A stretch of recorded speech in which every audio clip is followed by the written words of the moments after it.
प्रिय छात्र छात्राओं,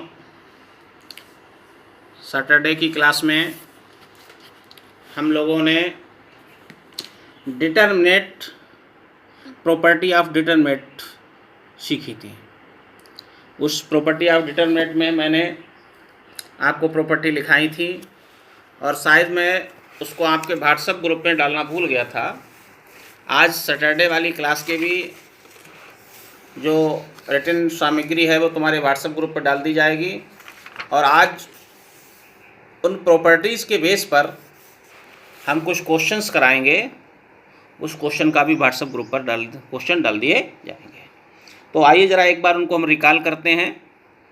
सबसे पहले हमने प्रॉपर्टी लिखाई थी कि यदि किसी सारणी की पंक्तियों को स्तंभों में तथा स्तंभों को पंक्तियों में परिवर्तित कर दिया जाए तो उस सारणी के मान में कोई परिवर्तन नहीं होता है। दूसरी हमने लिखाई थी कि यदि किसी सारणी की किन्हीं दो पंक्तियों अथवा किन्हीं दो स्तंभों को परस्पर बदल दिया जाए तो उस सारणी के मान का चिन्ह बदल जाता है। तीसरी प्रॉपर्टी हमने लिखाई थी कि यदि किसी सारणी की कोई दो पंक्तियां अथवा कोई दो स्तंभ सर्वसम हों, सर्वसम मतलब एक जैसे हों, तो उस सारणी का मान शून्य हो जाता है।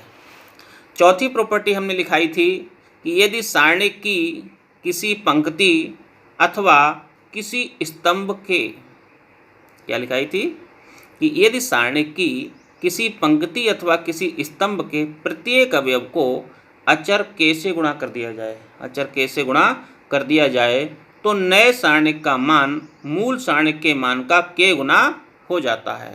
कल पिछले वीडियो में इसके साथ साथ एग्जाम्पल भी हमने लिखाए थे, उनको देखते रहिएगा और जो सूत्र या फार्मूला हम बताया करें उनको तत्काल बिल्कुल कंठस्थ कर लीजिएगा, उनको बिल्कुल याद कर लीजिएगा, जिससे हमको आने वाली अगली क्लास के क्वेश्चनों को समझने में कोई प्रॉब्लम्स ना रहे।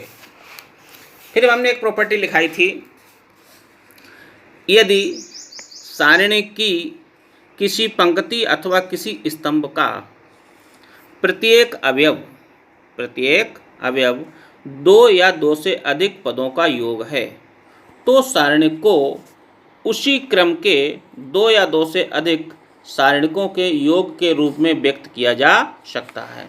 हमने इसमें एक एग्जाम्पल दिया था कि अगर हमारा सारणी किस तरीके से दे रखा हो A1 + U + B1 C1 A2 + B B2 C A3 + W B3 C3, तो इसको अलग अलग करके हमने कैसे लिखना सिखाया था।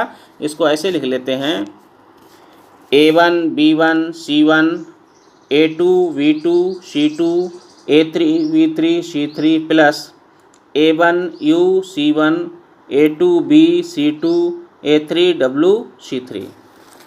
इसी तरीके से अगली प्रॉपर्टी में हमने बताया था कि यदि सारणिक क्या बताया था कि यदि सारणी की किसी पंक्ति अथवा किसी स्तंभ का प्रत्येक अवयव शून्य है तो सारणी का मान शून्य होगा।